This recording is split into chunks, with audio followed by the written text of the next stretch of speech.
Abra em Lucas, capítulo 22, versículo do 54 ao 62. Eu estou sem óculos, meu Deus do céu. Diz assim: então, prendendo-o, levaram-no para a casa do sumo sacerdote. Pedro os seguiam à distância, mas quando acenderam um fogo no meio do pátio e se sentaram ao redor dele, Pedro assentou-se com eles. Uma criada o viu sentado ali à luz do fogo, olhou fixamente para ele e disse: este homem estava com ele. Mas Pedro negou: mulher, não o conheço. Pouco tempo depois, um homem o viu e disse: você também é um deles. Não sou homem, respondeu Pedro. Olha a importância da vírgula, hein? Olha a importância da vírgula. Imagine se não tivesse a vírgula aqui. Homem não sou homem. Olha a importância da vírgula. Homem, não sou, respondeu Pedro. Sem vírgula não pode, né? É perigoso. Cerca de 1 hora mais tarde, outro afirmou: certamente este homem estava com ele, pois é Galileu. Respondeu Pedro: homem, não sei do que você está falando. Falava ele ainda quando o galo cantou. O Senhor voltou-se e olhou diretamente para Pedro. Então Pedro se lembrou das palavras que o Senhor lhe tinha dito, que antes que o galo cantasse, hoje você me negará 3 vezes. Saindo dali, chorou amargamente. Senhor, obrigado pela tua palavra. Ela, no simples fato, meu Pai, de lermos essa palavra, ela já nos mostra como o ser humano tem tendência à covardia, como o ser humano tem tendência a faltar com a sua palavra, Pai. Mas através do teu Espírito, meu Pai, que nos alimenta e que é fortalecido dentro de nós quando nós oramos, quando nós alimentamos da tua palavra, quando nós nos juntamos com a igreja, quando nós jejuamos, meu Pai amado. O Senhor, meu Pai amado, nos dá um espírito de ousadia, de coragem, Pai. Onde, meu Pai, a nossa palavra tem poder, meu Pai. Onde, meu Pai, onde nós lançarmos a palavra, meu Pai, ela não volta vazia, Pai. Clamamos em nome de Cristo Jesus, meu Pai, que todos que aqui estão, Pai, tenha, meu Pai amado, consigo, meu Pai, esse poder, Pai. Esse poder que vem do Espírito Santo de Deus, dado por Cristo Jesus, meu Pai. Pai, em nome de Jesus Cristo, Pai, nos abençoa, meu Pai, poderosamente, em nome de Jesus. A palavra do Senhor diz que, quando Pedro disse que não sabia do que ele estava falando, a palavra diz que enquanto ele falava, no mínimo ele não ficou só nessas palavras. E quando ele começou a argumentar, quando ele falava ainda, o galo cantou. E o galo calou a boca de Pedro. Não conheço porque eu nasci na Galiléia. O galo calou a boca de Pedro. E quando o galo calou a boca de Pedro, ele olhou para o lado e Jesus estava olhando para ele. Eu imagino como ficou Pedro. Eu imagino como Pedro ficou destruído. Eu quero... Essas respostas de Pedro, ela vai muito além do que eu vou dizer aqui. Ela vai muito além. Mas nós podemos nos identificar nela. Primeira resposta de Pedro: não conheço. A segunda: não sou. A terceira: não sei. Esse é o grande problema das pessoas de hoje. É conhecer parte. só conhece parte. Elas conhecem as coisas de Deus, ela conhece as coisas e tem muitas informações sobre as coisas que tangem a obra do Senhor.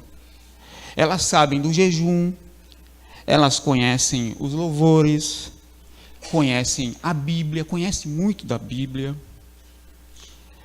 conhece do culto, o andamento do culto, elas sabem quando tem que levantar as mãos, quando tem que bater palmas, ela conhece todos os ritos, conhecem as histórias bíblicas, aonde aconteceram essas histórias, só não conhece Cristo. Conhecem tudo em relação à caminhada, em relação à história, onde aconteceu, conhece todos os ritos, conhece, sabe na hora que tem que levantar a mão, sabe como é o jejum de Daniel, sabe que ano é esse, conhece muitas coisas, só não conhece Jesus. E essas coisas hoje não é aprendida somente na escola dominical. Essas coisas agora você pode aprender tudo. Ateu sabe. Tem muitos ateus que sabem mais de Bíblia do que muitos aqui dentro. Sabe por quê? Porque ele quer estudar para combater. Para combater. Então, conhecimento muitas vezes, na maioria das vezes, não leva a conhecer Deus, não leva a conhecer Cristo. Então, isso nós aprendemos da internet. Não é somente na escola dominical. Quer dizer, elas têm bastante informação, conhecem muito em relação ao que tange as coisas do Senhor, só não conhece a Cristo. E isso é o grande problema. Esse é o grande problema. A Bíblia diz que Deus é o mesmo ontem, hoje e eternamente. O problema é que nós não somos assim. Deus não muda. Quem muda somos nós. Somos nós que mudamos. Eu sou do tempo, meus queridos, que pastor, a maioria dos pastores não tinha estudo, mas tinha poder, tinha unção. Era olhar e ver o pecado na cara do indivíduo. É olhar e ver o pecado na cara do indivíduo. Tinha poder. O conhecimento não nos deixa ser enganado, mas não nos leva a Deus. Não nos leva a Deus. A Bíblia mostra pessoas inteligentíssimas como Saulo. Coitado de Saulo se não fosse alcançado pelas mãos de Deus. O conhecimento dele seria a desgraça dele, porque na verdade ele estava perseguindo o próprio Deus. Aí eu vejo pessoas, esse é um parênteses, não está na pregação. Eu vejo pessoas sendo levantadas a presbítera, a pastor, porque eles fizeram um curso para isso. Mas, no entanto, é um morto, é uma morta. Que se você ir 7 vezes na casa dela durante a semana, 7 vezes ela está em casa, não vai para a igreja. Não está na igreja. Comprou. Alcançou por conhecimento humano. Algo que Deus não quis dar. Porque não tem nela, não tem nele. Conhecimento não quer dizer que isso vai te levar ao Senhor. Isso é para você não ser enrolado por algumas pessoas que ensinam macumba gospel. Mais poderosa que as próprias macumba que nós encontramos nas encruzilhadas. Porque essa se mata. Essa se mata. Então, conhecimento nos afasta desses abutres. Dessas pessoas. O conhecimento das Escrituras e o conhecimento mais profundo, ele não nos deixa ser enganado, não nos deixa ser roubado pelas pessoas que distorcem a Bíblia. O que te leva a conhecer o Senhor é tempo de qualidade com Ele, é tempo de conversa com Deus, é uma entrega, é se esquecer do relógio, é se esquecer que a sua pia está cheia de prato para lavar e deixar lá. e conversar com o Senhor é esquecer que seu cesto de roupa suja está cheio e você entregar a sua casa, a sua família, os seus filhos, seu esposo, a sua esposa, nas mãos do Senhor. E perguntar ao Senhor: nós estamos fazendo de acordo com o que o Senhor quer, Pai?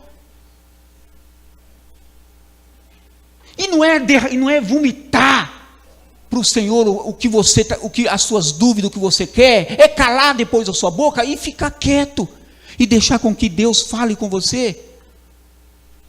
Esquece da louça, esquece da roupa, esquece da bagunça.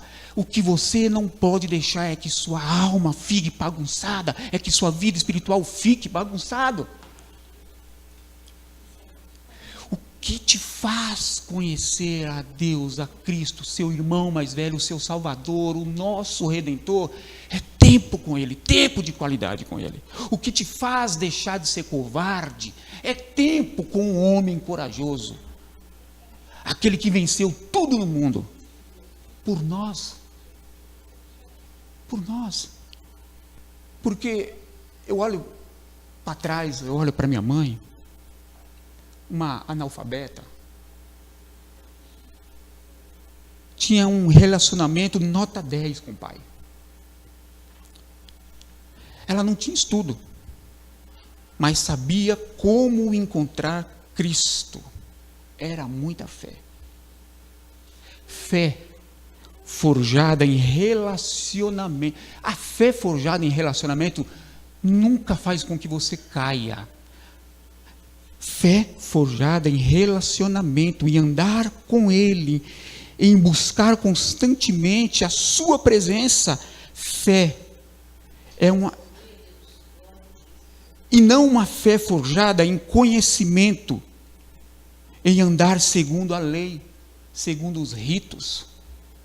Quando você tem uma fé forjada nessas coisas que homens, muitas das vezes levados por Satanás, pastores levados por Satanás, apóstolos levados por Satanás, levados por espíritos demoníacos que corrompem o corpo de Cristo, quando a sua fé é forjada na lei, no que você come somente na Bíblia, e não busca o Espírito de Deus, você cai o tempo todo, como essas pessoas que eu acabei de falar, que são levantadas por estudo, e que hoje está em casa, e que Deus mais ama as pessoas que nunca tiveram dentro da igreja, mas que estão numa porta de bar, do que essas pessoas que conheceram a verdade e hoje está em casa. Porque quem põe a mão no arado não pode mais soltar, não é digno do dono de toda a plantação, do dono de tudo que há. A fé forjada em relacionamento, ela nunca quebra. Ela nunca quebra. A fé forjada segundo a lei e aos ritos, qualquer vento de doutrina destrói. O livro de Lucas, ainda no livro de Lucas, capítulo 2, meu dedo é muito grosso, até eu chegar lá no capítulo 2, Lucas capítulo 2, versículo 15, Lucas 22, versículo 15, diz assim: quando os anjos o deixaram e foram para o céu, os pastores disseram uns para os outros: vamos a Belém e vejamos isso que aconteceu e que o Senhor nos deu a conhecer. Vejamos isso que aconteceu e que o Senhor nos deu a conhecer. E o que Deus nos deu a conhecer? Cristo. Cristo é o que o Senhor nos deu a conhecer, é que o Pai nos deu a conhecer. E o que aconteceu? Porque os pastores disseram: vamos até Belém e vejamos o que aconteceu. O que aconteceu? Tudo em volta de Jesus, todo reboliço em volta de Jesus, todo levante em volta de Jesus, tudo que aconteceu em volta de Jesus e ao derredor de Jesus, tudo que estava acontecendo, não somente presenciar, conhecer o que Deus nos deu, mas conhecer também o que está em volta de Jesus, o que aconteceu em torno de Jesus, ao derredor de Jesus e ao redor de Jesus. Foi isso que Ele nos deu. Perseguição, traição, tortura mental, tortura física, tortura psicológica, tortura emocional, ataques humanos, ataques demoníacos. Porque quem recebe, eu ainda estou na palavra do começo, é a mesma palavra. Porque quem conhece, quem recebe e persevera em conhecê-lo, como minha mãe conhecia, como Dona Madalena conhece, sabe que ao recebê-lo, recebe também parte do martírio, parte de sua caminhada, parte de todo o sofrimento de Cristo. Não é o que essas pessoas pregam aí fora. Tudo em torno de dinheiro, para saquear. Jesus disse que pelo nome dele nós até seríamos mortos por outras pessoas que achavam que estavam fazendo por ele. Então, quando nós o recebemos, nós recebemos parte do seu sofrimento. Nós recebemos, quando nós aceitamos e nos tornamos discípulos de Jesus, um homem provado em sofrimento.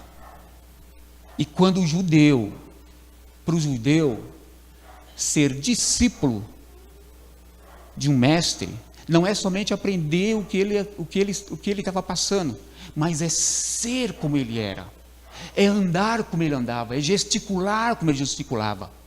Então, andando e falando e gesticulando e apontando e mostrando o que Jesus fazia, nós vamos contra a ferida de muitas pessoas. E sabe onde nós vamos parar? Cadeia, mortos, porque você vai contra pessoas que roubam, porque você vai contra pessoas que saqueiam, pessoas que usam de esperteza contra as outras, e você pode estar colocando em xeque, você pode estar colocando você com certeza vai estar colocando a sua vida em risco por Cristo. Então nós recebemos a caminhada do Senhor, toda a caminhada do Senhor. As pessoas querem que Jesus, prestem atenção, as pessoas querem que Jesus sinta suas dores e lhe conceda cura.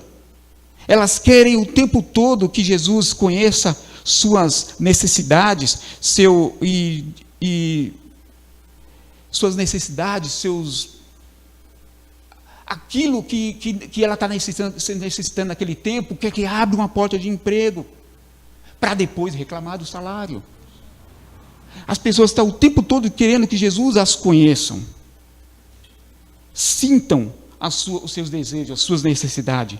As pessoas querem que Jesus sinta e conheça as suas necessidades, e a sua necessidade de um carro, de uma casa, de um trabalho.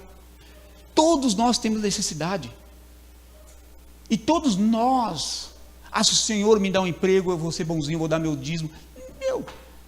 É uma troca. Se o Senhor me der um carro, eu vou colocar lá no vidro do meu carro, o Senhor me abençoou, dado por... uns adesivos muito do Mequetrefe. Então as pessoas querem o tempo todo que Jesus conheça, na verdade, os seus desejos. Querem o tempo todo que Jesus conheça as suas paixões. O culto a Cristo é completamente diferente do culto ao Pai. Nós falamos aqui há um tempo atrás, não é mais de forma parcial, O culto a Deus não é mais de forma parcial, é de forma integral, é a vida toda. É a sua vida toda, é o seu andar, é o seu proceder, é a sua retidão na palavra, é a sua retidão em tratar as pessoas, é a sua mente sã, curada, liberta. É andar no mundo, mas não se entregar ao curso do mundo. Já não é mais um culto parcial ao Senhor. Não há mais um lugar onde nós adoramos ao Senhor, nós adoramos o Senhor o tempo todo, porque nós somos agora o templo do Senhor. Não é mais como no Velho Testamento. Não é mais Cristo. Não é Cristo mais que tem que sentir as nossas paixões. Ele já sentiu e pagou por ela na cruz. Ele sabia exatamente o que a humanidade necessitava. E o que a humanidade necessitava era ser resgatadas da mão de Satanás. Ele conheceu as nossas paixões. Ele nunca deixou de chamar Deus de Pai. E no momento em que ele recebeu todo o pecado da humanidade, na cruz, ele chamou o Pai de Deus. E ele nunca, na vida inteirinha de Jesus, ele nunca se sentiu abandonado. E na cruz, quando ele tomou todo o pecado da humanidade, ele disse para o Pai: por que me abandonaste? Quantas vezes eu falei isso? Porque nós somos pecadores. Se nós fôssemos abandonados por um segundo, nós seríamos tragados vivos por Satanás. Nós seríamos destruídos por Satanás. Porque o pecado faz isso. Se você é um murmurador, uma murmuradora, se você é um murmurador constante, uma murmuradora constante, é porque você não tem, é porque você está cheio do pecado, porque você está atolado até o pescoço de pecado. Se você murmura o tempo todo, se você reclama o tempo todo, se você fez coisa errada o tempo todo, é porque você está até o tampo de pecado. Sabe por quê? Porque foi assim que Jesus fez. É assim que Jesus mostrou para nós na cruz. Ele nunca se sentiu só. Mas quando ele tomou o meu e o seu pecado, ele disse: por que me abandonaste, Pai? É para se pensar. Olha para você e reconheça a necessidade de crescer mais e mais em Cristo. Não é Cristo mais que tem que conhecer nossas paixões. Ele conheceu e pagou por elas.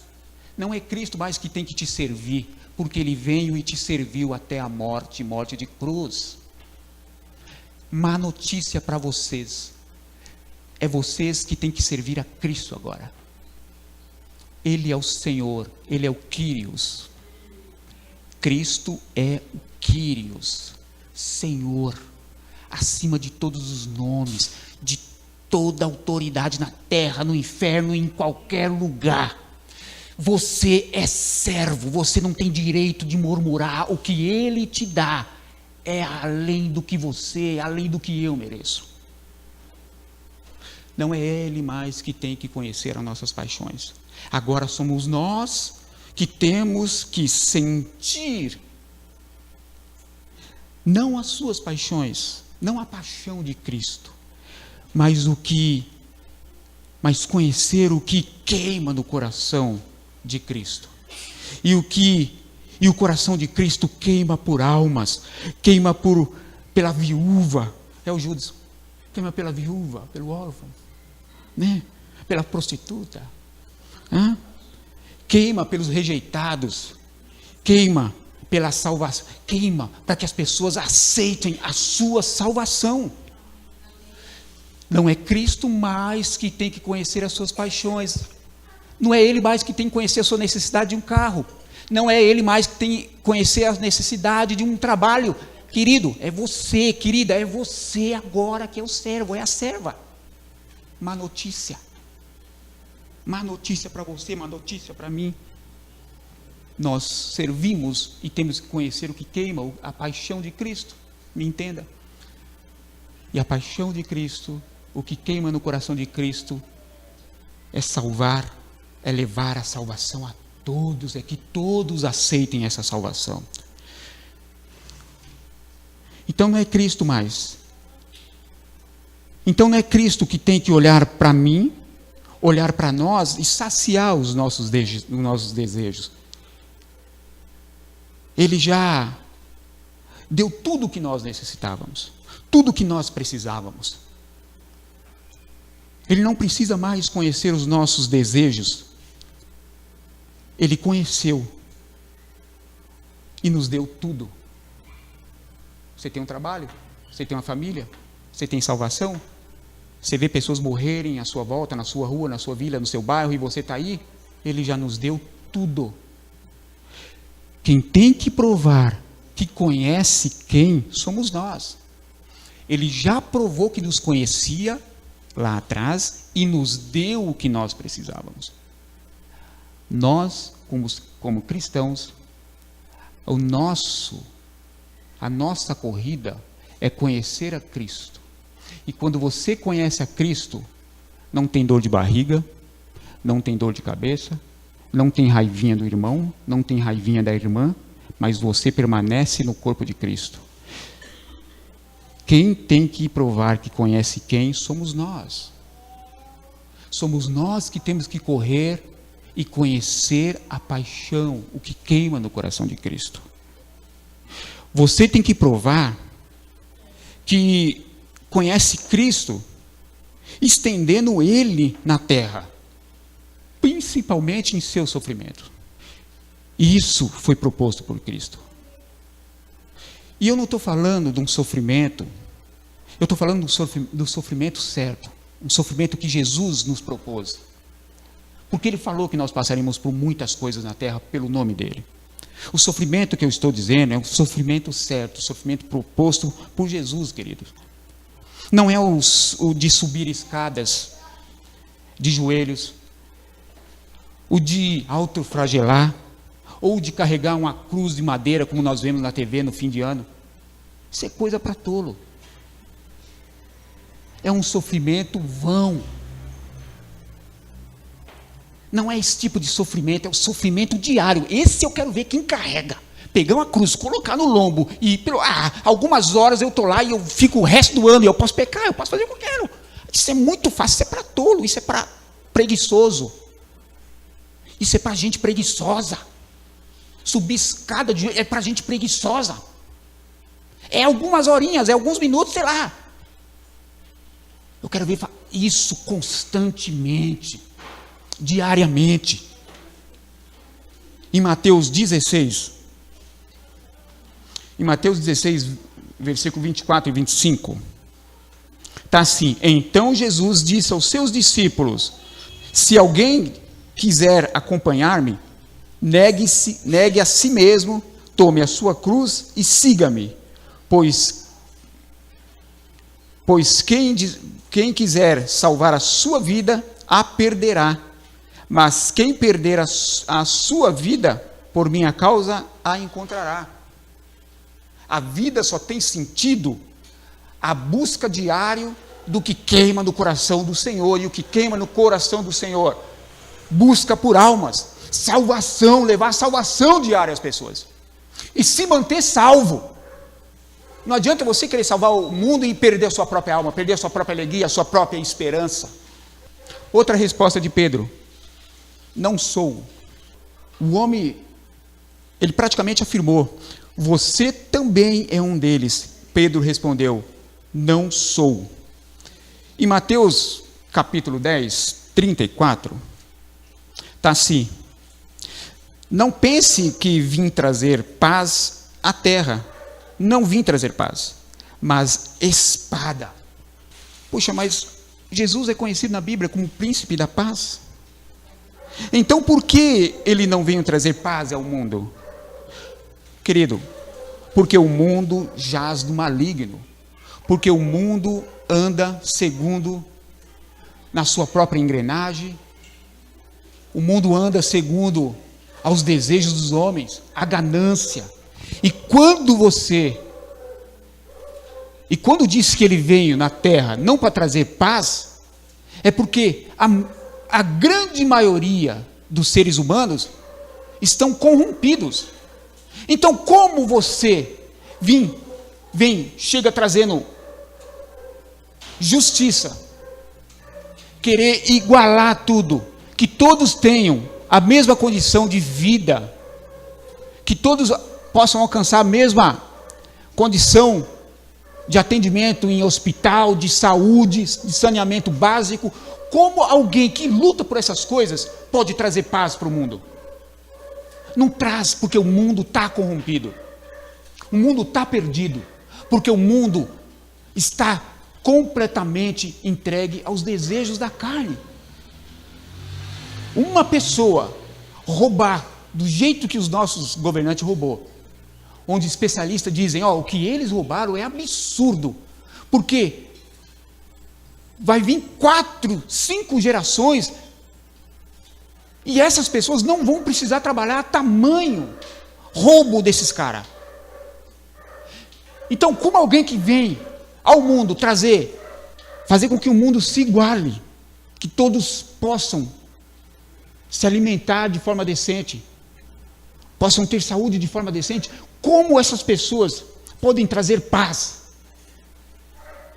Então Jesus disse, eu não vim ao mundo para trazer paz, mas espada, e a espada é a palavra. Olha, cara, você está agindo dessa maneira, a palavra disse que, se você acumula para você, está errado, mas você tem que dividir, você tem que alcançar as viúvas, você tem que alcançar os órfãos. Está errado o que você está fazendo, você não pode acumular dessa maneira. Como é que uma pessoa pode trazer paz? Como é que uma pessoa pregando isso pode trazer paz? A nossa luta, que eu quero dizer, não é somente aqui dentro da igreja, não é somente espiritual, mas nós temos que ir contra os nossos governantes, nós temos que lutar contra os nossos patrões que são corruptos, nós temos que lutar contra as pessoas que nós conhecemos, que agem de maneira errada. Nós não podemos aceitar roubo, nós não podemos aceitar prostituição, nós não podemos aceitar que pessoas cobrem juros do seu irmão. A nossa luta não é somente espiritual, ela é de corpo a corpo. Quando Jesus foi indagado, olha, paga ou não paga o imposto a César? Falou, o que está aí na moeda? Tem a cara daquele cara lá, aquele sujeito. E qual é a descrição? É de César. Dê a César o que é de César, e a Deus o que é de Deus. Eu já vi gente falar muita coisa, mas ali na verdade, eles estavam querendo jogar Jesus contra César. Estavam querendo pegar Jesus na pulo. Porque naquele tempo, Jerusalém estava sitiada, Israel estava sitiada, tinha as pessoas de César ali, e a moeda de César, quando Jesus disse, dê a César o que é de César, ele está falando assim, olha, essa moeda não tem que estar circulando aqui em Israel, essa moeda tem que estar circulando em Roma, não é aqui que essa moeda tem que estar circulando, porque esse povo é de Deus, então deixe o que é de Deus para Deus, deixe que Deus governe o seu povo, essa moeda não tem que estar aqui. Então, Jesus é contra a política. Jesus era um homem que não devia ninguém estar certo na Natanael, você tem que pagar mesmo. Vai lá, Pedro, pesca um peixe. Pegou, enfiou a mão na goela do peixe, tirou a moeda, vai lá pagar o nosso imposto. Nós temos que pagar todas as nossas dívidas. Mas nós temos que lutar contra todo tipo de corrupção. É obrigação da igreja. Eu vou pular. Senão não vai dar tempo. Outra resposta de Pedro, não sei. Muitos de nós, querido, essa última resposta de Pedro, não sei, é a última resposta, não é isso? Pulei. A última resposta de Pedro, não sei. Muitos de nós, e eu sei que é duro o que eu vou dizer, eu sei que é muito duro o que vou falar, mas de maneira particular, e aí no seu coração, no seu íntimo, examine a si mesmo. O que você tem mostrado ao mundo e aos seres espirituais que você é e que você sabe acerca de Deus? O que é que você tem mostrado ao mundo e aos seres espirituais que você é e que conhece acerca de Deus? Muitos de nós não precisamos nem dizer o que sabemos. Não precisamos nem dizer o que sabemos. Porque nossas atitudes destemperadas, mostra às pessoas que de fato sabemos. Nós nem precisamos dizer, porque as nossas atitudes mostram às pessoas o que nós sabemos e o que nós conhecemos de Deus, através das nossas atitudes destemperadas. Porque não sabemos levar a paz aonde chegamos, porque muitas vezes a paz se faz quando abrimos mão. Preste atenção, muitas das vezes a paz se mostra quando nós abrimos mão de que estamos certos, de mostrar a outra pessoa de que nós estamos certos e que ela está errada. Mas nós temos a necessidade de mostrar para o outro: não, eu estou certo, você que é o errado. Nós somos agentes da paz. Satanás falou: olha, eu vou te dar tudo isso aqui que você está vendo. Está vendo, Jesus? Jesus podia falar: ô maldito, ô infeliz, você conhece o mundo espiritual e você me conhece. Eles não sabem, mas você sabe onde eu estava lá com o pai, né? É que eu estou aqui em casa, mas você me conhece. Você não pode me dar nada, que foi eu que fiz isso aqui. Ele poderia argumentar, mas meu amigo, a gente não precisa mostrar quem somos e o que temos. Muitas das vezes a paz se faz presente quando nós abrimos mãos. Quando nós abrimos mão de mostrar que nós estamos certos. O que importa é que Cristo saiba que você está certo. Não adianta querer mostrar para o outro que você está certo. Deixa o endemoniado achar que ele é o certo. Mas uma hora, a escama cai. Você não tem que justificar a sua santidade à custa do pecado do outro. Fazer aparecer o pecado do seu irmão para a sua santidade surgir. E você ficar com um palmo acima do chão. Santo, santa. Nós precisamos assumir Cristo, a sua obrigação. Você aceitou o Senhor? Quem aceitou o Senhor? Quem desceu as águas? A sua obrigação. Saiba de uma coisa: Cristo não tem mais obrigação de conhecer as suas paixões, os seus desejos. Ele conheceu e deu o que você, o que eu, que todo mundo precisávamos. Nos tirou da mão de Satanás. A sua obrigação, a minha obrigação é correr atrás de conhecer a paixão de Cristo. Qual é a paixão de Cristo? Eu, você, o lado de fora, as almas. A paixão de Cristo é que todos alcancem e que desejem a salvação. Usar o nome do Senhor em vão. Aí quando fala, está repreendido em nome do Senhor, isso é usar o nome do Senhor em vão. Está amarrado em nome de Jesus. Não usa o nome do Senhor em vão. A Bíblia, meu amigo, não tem nada a ver. Usar o nome do Senhor em vão é colocar em xeque o caráter dele. Usar o nome do Senhor é colocar em xeque o caráter do Senhor. Santo. E toda vez que nós deixamos de estender a mão para alguém, toda vez que nós nos acovardamos, toda vez que nós deixamos de caminhar, toda vez que nós preferimos fazer bico para o outro e não vir, e não fazer parte do corpo dele, tentar o Senhor é ir contra o caráter de Cristo. Tem um versículo que diz assim, é claro, está aqui, eu me perdi. Eu fiz um esboço aqui, andando no carro, que eu me perdi. Mas o que Jesus está falando, olha, o que Jesus praticamente diz ali é que vocês são eu na terra. Vocês são pequeno. Quem recebe um justo, receberá um galardão de justo. Quem recebe um profeta, é porque é profeta. Quem me recebe, recebe quem me enviou. E quem recebe o que me enviou, recebe a mim. Ali ele está dizendo, cara, vocês não vai me representar, vocês são eu na terra.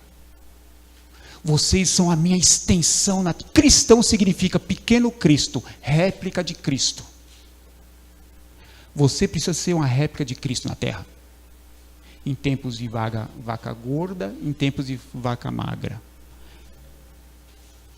E se você em algum momento não se parecer com Cristo, no momento da provação, você está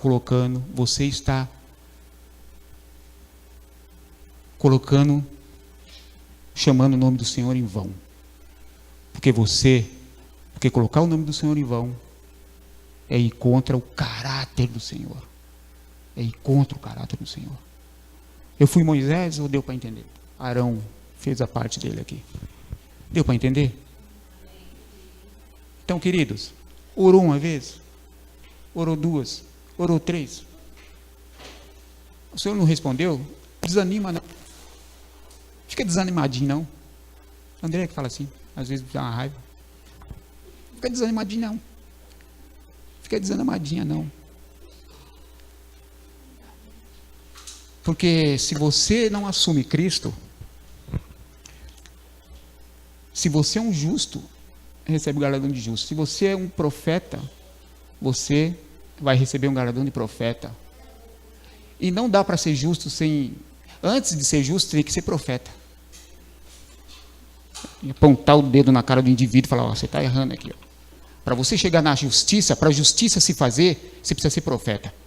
Agora, querido, se você assume uma postura de covarde, de enganador, porque você desceu as águas, eu desci as águas, e se eu tento contra o caráter de Cristo, eu sou um enganador. E nós nos parecemos com Satanás. Porque não existe um meio termo. Não existe um meio termo. Não existe um mundo paralelo. Ou você serve a um, ou você serve a outro. É o que a Bíblia diz, não é? Então, se você não está em Cristo, você está no cão. Você reflete o que você é. Você é justo, você faz as coisas, você suporta as coisas em Cristo. Você consegue assumir a paixão de Cristo? Você é de Cristo. Você não, você é bravo, você não consegue assumir a paixão de Cristo, mas você se parece com o mundo, você é do diabo, você é a imagem e semelhança dele. É muito sério o que eu estou falando. É muito sério o que eu estou falando. Amém? Se coloque de pé.